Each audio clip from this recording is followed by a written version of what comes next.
Hello friends, welcome back to colour of threads. आज के इस वीडियो में आप 3 to 4 ईयर बेबी जंपसूट की कटिंग और स्टिचिंग सीखेंगे। और अगर आप चैनल पर नए हो तो चैनल सब्सक्राइब करके बेल आइकन प्रेस करना ना भूलें। तो आपका ज़्यादा टाइम ना लेते हुए वीडियो शुरू करते हैं। जंपसूट बनाने के लिए हमें चाहिए 1.25 मीटर फैब्रिक। ये कॉटन फैब्रिक मैंने लिया है। सबसे पहले जंपसूट की अपर पार्ट यानी टॉप की कटिंग करेंगे। तो अपर पार्ट कट करने के लिए ये मैंने 2 पीसेस में फैब्रिक लिया है, जिसकी लेंथ है 11 इंच और इसकी विड्थ है 15 इंच। अब इस फैब्रिक को ऐसे डबल फोल्ड करेंगे तो ये हमारा 4 लेयर में फैब्रिक हो चुका है टॉप पार्ट कट करने के लिए। सबसे पहले शोल्डर की मार्किंग करेंगे 5 इंच पर। अब आर्म होल की मार्किंग भी 5 इंच पर ही करें।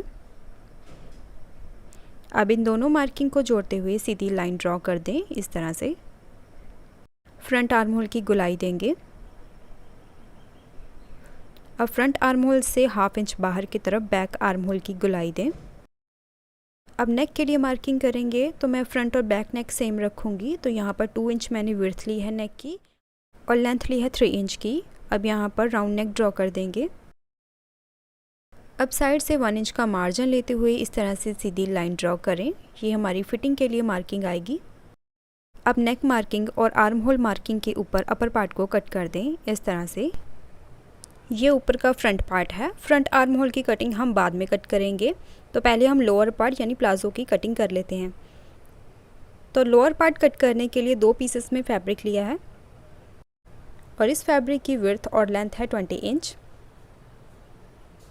बॉटम कट करने के लिए कपड़े को ऐसे फोल्ड करेंगे। ये कपड़े की 4 फोल्डिंग हो चुकी है। ये खुले वाली साइड है और ये बंद वाली साइड है। अब इसके साथ हम अपर पार्ट को इस तरह से रखेंगे। बंद वाली साइड को बंद वाली साइड पर ही रखें। अब फैब्रिक की खुली वाली साइड पर हम क्रॉच लेंथ के लिए मार्किंग करेंगे। क्रॉच लेंथ की मार्किंग करेंगे 8 इंच पर। यहाँ पर सीधी लाइन ड्रॉ कर दें। अब यहाँ पर 1.5 इंच पर मार्क करें। अब इस मार्किंग तक क्रॉच एरिया की गुलाई देंगे इस तरह से। बॉटम पर 1.5 इंच की फोल्डिंग आएगी। यहाँ पर सीधी लाइन ड्रॉ कर देंगे। बॉटम लूजिंग लेंगे 8.5 इंच की। अब इन दोनों मार्किंग को स्केल या मेजरमेंट टेप के साथ इस तरह से जोड़ दें। तो बॉटम मार्किंग कंप्लीट हो चुकी है। अब इस मार्किंग के ऊपर से कट कर देंगे। अब बॉटम मार्किंग के ऊपर ऐसे स्मॉल कट लगा दें ताकि चारों लेयर के ऊपर ये मार्किंग आ जाए। अब पहले हम अपर पार्ट को रेडी करेंगे। अब पहले फ्रंट आर्म होल की कटिंग देनी है। तो बीच का जो बैक वाला पार्ट है उसे साइड में कर दें। अब इसे फिर से फोल्ड करें। अब इस मार्किंग के ऊपर फ्रंट आर्म होल की कटिंग दे दें इस तरह से। अब फ्रंट वाले पार्ट को सेंटर में से कट करके इस तरह से 2 पार्ट में डिवाइड कर दें। अब प्लेकेट रेडी करने के लिए 2.5 इंच चौड़ी फैब्रिक पट्टी लेंगे, जिसकी लेंथ हमें अपर पार्ट की जितनी ही लेनी है। अब इन दोनों पीसेस को इस तरह से स्टिच लगा के यहाँ पर अटैच कर देंगे और स्टिच लगने के बाद 1 इंच चौड़ी पट्टी बाहर की तरफ रखेंगे। बाकी की एक्स्ट्रा पट्टी को अंदर की तरफ इस तरह से फोल्ड कर दें। तो एक पट्टी को मैं आपको रेडी करना दिखा रही हूँ। बिल्कुल इसी तरह से आप दोनों पट्टियों को अटैच करेंगे।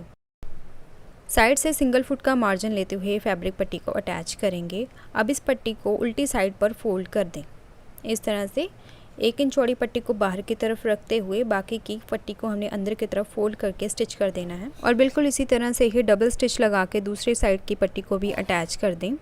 प्लेकेट रेडी होने के बाद दोनों पीसेस को ओवरलैप करके रखें और यहाँ पिन के साथ इसे सिक्योर कर दें। बाद में इस पर हम बटन अटैच करेंगे।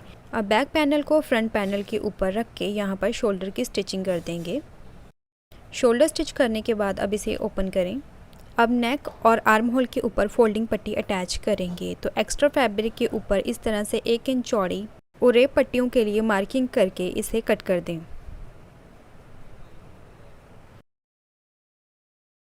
अब एक उरेप पट्टी को लेंगे और नेक के साइड से शुरू करते हुए पूरे नेक के ऊपर 1/4 इंच का मार्जिन लेते हुए इसे स्टिच करेंगे। बिल्कुल इसी तरह से आर्म होल के ऊपर भी इसे अटैच करके अंदर की तरफ फोल्ड कर दें। पट्टी अटैच करने के लिए पट्टी को सीधा करेंगे। आगे की तरफ से इस तरह से थोड़ा सा फोल्ड करें।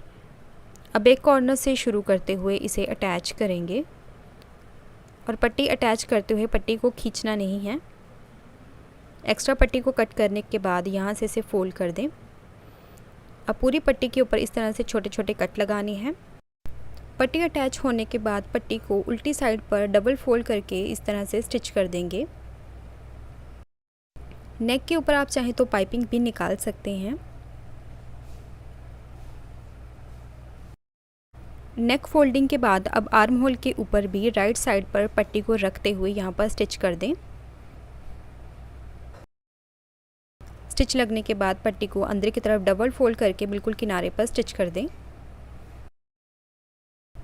नेक और आर्म होल फोल्डिंग के बाद अपर पार्ट को डबल फोल्ड करके दोनों साइड पर 1 इंच का मार्जिन लेते हुए फिटिंग की सिलाई करके अपर पार्ट को रेडी कर देंगे।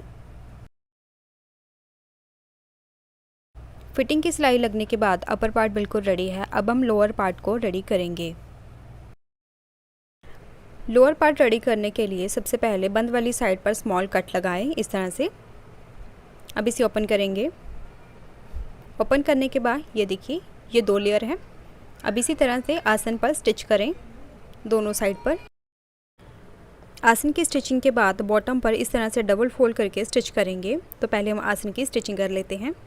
आसन पे आपने इसी तरह से डबल स्टिच कर लेना है।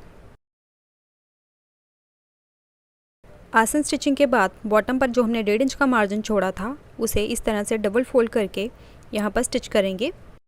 और इस वीडियो में मैंने हर एक पॉइंट अच्छे से बताने की कोशिश की है। अगर फिर भी आपको कोई चीज़ समझ में नहीं आई तो उसके बारे में आप कमेंट करके पूछ सकते हैं।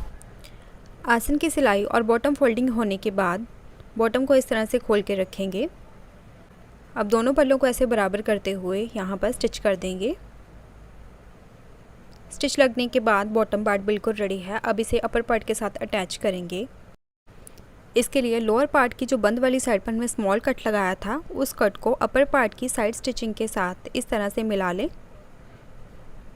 मिलाने के बाद यहाँ पर पिन लगा दें और ध्यान रखें कि लोअर और अपर पार्ट का सेंटर बिल्कुल बराबर हो। अब दूसरी साइड के कट को भी अपर पार्ट के साथ बिल्कुल बराबर मैच करते हुए यहाँ पर पिन के साथ सिक्योर कर दें। अब पूरी कमर के ऊपर हम 1/2 इंच का मार्जिन लेते हुए स्टिच करेंगे। तो जहाँ से हमने पिन लगाई थी वहाँ से स्टिच करना शुरू करेंगे। आप चाहें तो सेंटर से भी स्टिच करना शुरू कर सकते हैं। अब पूरी कमर पर 1/2 इंच का मार्जिन लेते हुए इस तरह से स्टिच लगा देंगे। स्टिच लगने के बाद वेस्ट लाइन के ऊपर डोरी के लिए पट्टी अटैच करेंगे। तो जो कमर का साइज़ था उससे मैंने 1 इंच लंबी पट्टी ली है और पट्टी की चौड़ाई लेनी है 2 इंच की। अब एक साइड से पट्टी को इस तरह से अंदर की तरफ फोल्ड करेंगे और 1/2 इंच साइड से फोल्ड करेंगे। इस तरह से फोल्ड करने के बाद बिल्कुल सेंटर से वेस्ट लाइन के ऊपर इस पट्टी को अटैच करना शुरू करेंगे। इसी तरह से दोनों साइड पर फोल्ड करते हुए पूरी कमर के ऊपर पट्टी को अटैच करना है। पट्टी अटैच करने के लिए प्लेकेट को ओपन करें। पट्टी की फोल्डिंग करने के बाद बिल्कुल सेंटर से आपने पट्टी को अटैच करना शुरू करना है। अब दूसरी साइड पर भी एक्स्ट्रा पट्टी को अंदर की तरफ टर्न करें और यहाँ पर स्टिच को लॉक कर दें। अब दूसरी साइड से भी 1/2 इंच पट्टी को फोल्ड करते हुए यहाँ से स्टिच लगाना शुरू करें।